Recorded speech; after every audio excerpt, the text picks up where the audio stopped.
नमस्कार. श्री स्वामी समर्थ. अवधूत चिंतन श्री गुरुदेव दत्त. गाणगापूर दर्शन कसं घ्यायचे याची थोडक्यात माहिती या व्हिडिओमध्ये तुम्हाला भेटेल, त्यामुळे हा व्हिडिओ शेवटपर्यंत बघा. गाणगापूरमध्ये प्रवेश केल्यानंतर सर्वप्रथम भीमा अमरजा नदीच्या संगमावर स्नान करून तेथील श्री स्वामी नरसिंह सरस्वती महाराजांचे दर्शन घ्यायचे.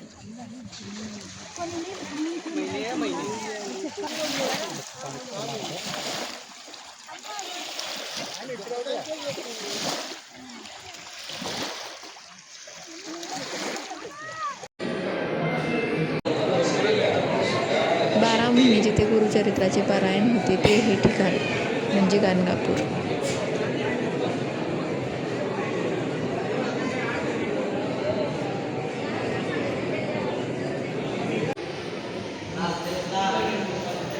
नरसिंह सरस्वती मंदिराचे दर्शन घेतल्यानंतर आता आपण जाऊया महादेव मंदिराचे दर्शन घेण्यासाठी.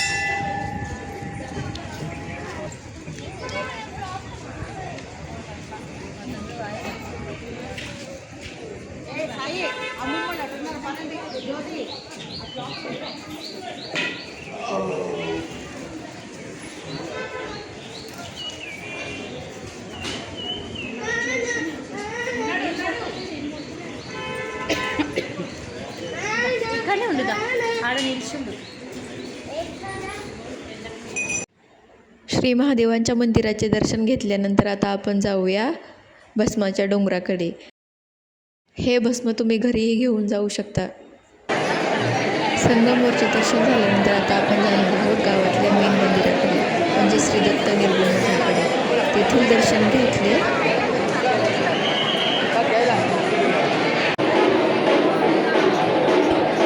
आपण जाऊया कल्लेश्वराच्या मंदिराकडे.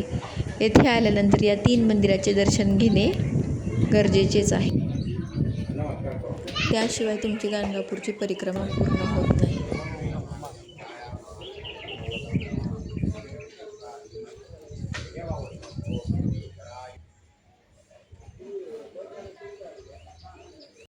संगमच्या मंदिराची पहाटेची आरती सकाळी 5 वाजता होते.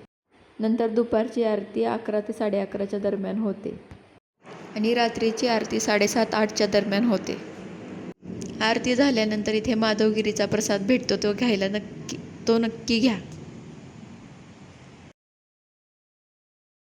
श्री निर्गुण मठाची पहाटेची काकड आरती 3 वाजता होते. नंतर दुपारची जी आरती होते ती 12ची आरती आणि त्यानंतर माधवगिरीचा प्रसाद येथेही सुरू होतो. येथील प्रसाद घेतल्याने सगळ्या व्याधी पीडा आपल्यामागं जे काय आहे ते सगळं दूर निघून जातं.